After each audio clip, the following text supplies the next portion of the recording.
The snow fell slowly over the town of emerald pines, covering the streets with a silent, immaculate mantle.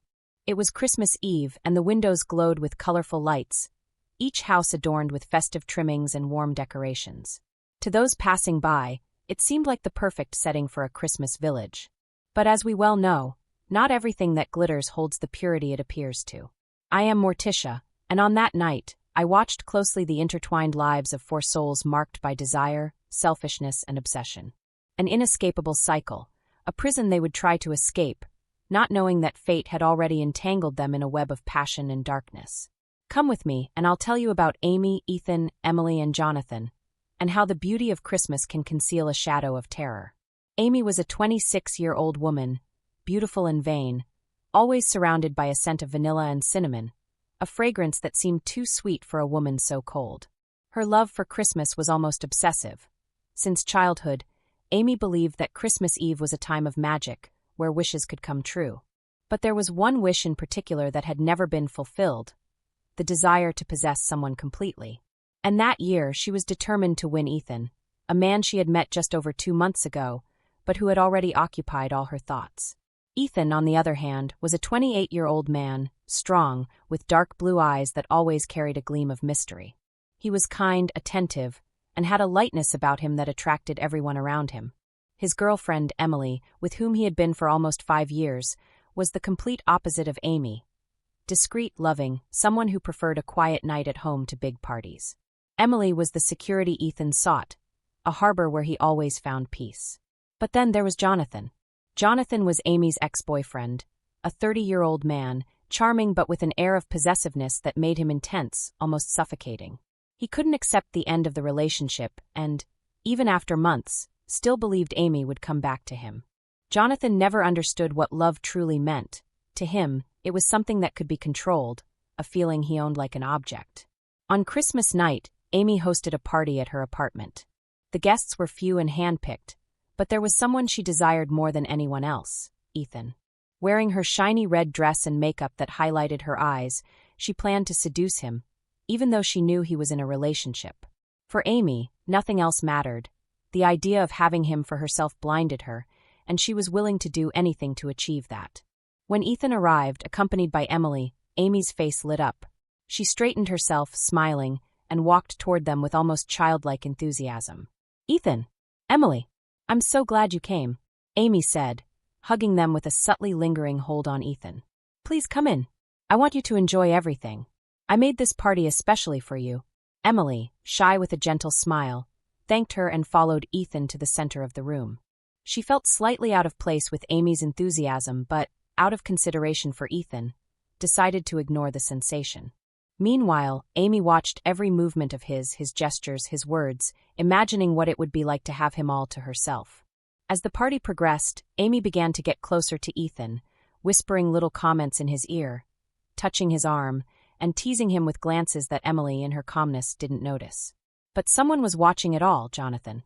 He hadn't been invited, but that didn't stop him from infiltrating the guests, wearing a dark expression as he leaned against a corner of the room. His eyes, fixed on Amy, tracked every step she took toward Ethan. In the middle of the party, Amy invited Ethan to see the balcony, covered in snow and decorated with lights shimmering in red and gold. Emily went to grab a drink, leaving them alone for a moment. There, Amy finally set aside any subtlety.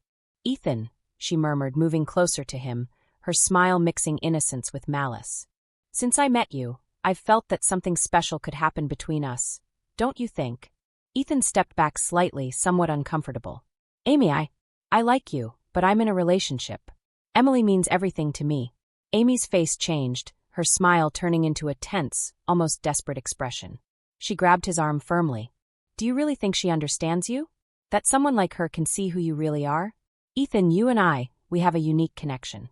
"I feel it," Ethan, trying to be gentle, replied. "Amy, you're confusing things. I'm committed to Emily. That won't change." But Amy couldn't accept it. She moved closer, her eyes glowing with an insane intensity. "She doesn't deserve you. I can give you everything. I can make you happy in a way she never could. Please, Ethan, give me a chance." He pulled away, visibly uncomfortable. "This is a mistake, Amy. Let's go back to the party." However, as he turned his back, Amy felt something she didn't quite know. a mixture of rejection and hate. She couldn't bear the thought of losing him, of seeing him leave her life. And at that moment, as the snow fell around them, an unnatural cold seemed to settle in the air. Inside the room, Emily was alone, feeling an inexplicable unease. Jonathan, still watching the scene, approached her. He knew this was his chance to turn Amy against Ethan, an opportunity to expose what he believed to be a betrayal. "Emily, I don't want to scare you, but do you really trust Ethan?" he asked, his voice low, almost a whisper. Emily stared at him, confused. "Of course. Why wouldn't I trust him?" Jonathan smiled, a bitter grin. "Well, I've seen how Amy is getting closer to him. She never forgot me, you know? But she always wants more. And I think Ethan is her new obsession." Feeling vulnerable, Emily looked away, her hands trembling slightly. "I trust him. I've known him for so long. He would never do something like that." Jonathan noticed her hesitation and continued, relentless. "Sometimes we trust the wrong people, Emily. I learned that the hard way. Maybe it's time for you to see who Amy really is." While Emily struggled with the insecurity Jonathan planted in her, Amy returned to the room, her eyes fixed on Ethan. He tried to distance himself from her, but the intensity of her gaze was like a chain pulling him back. He wanted to leave, but something kept him there, an invisible weight, a fear of leaving Emily alone at the party.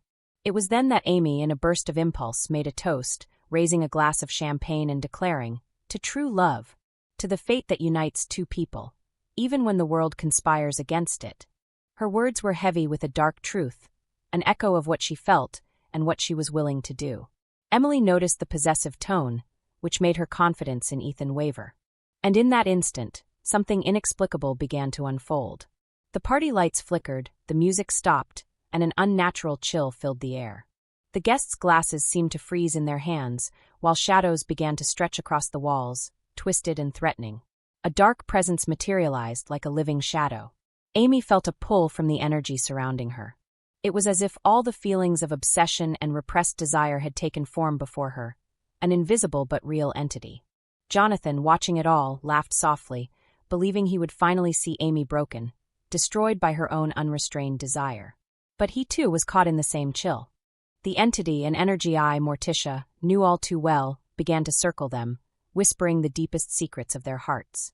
Amy felt its presence question her, throwing her own obsession, her selfishness, in her face, while Ethan, Emily, and Jonathan were confronted with their own fears and insecurities.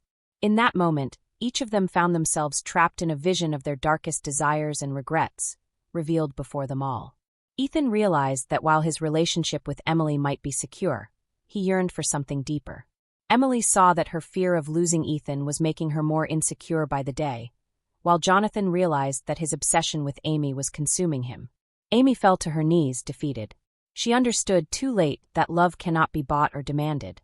When the lights returned to normal, she knew she would never have Ethan, and in her heart, only the emptiness of her own illusion remained. When the party ended, each person left Amy's house with a new weight, but now aware of their own choices and scars.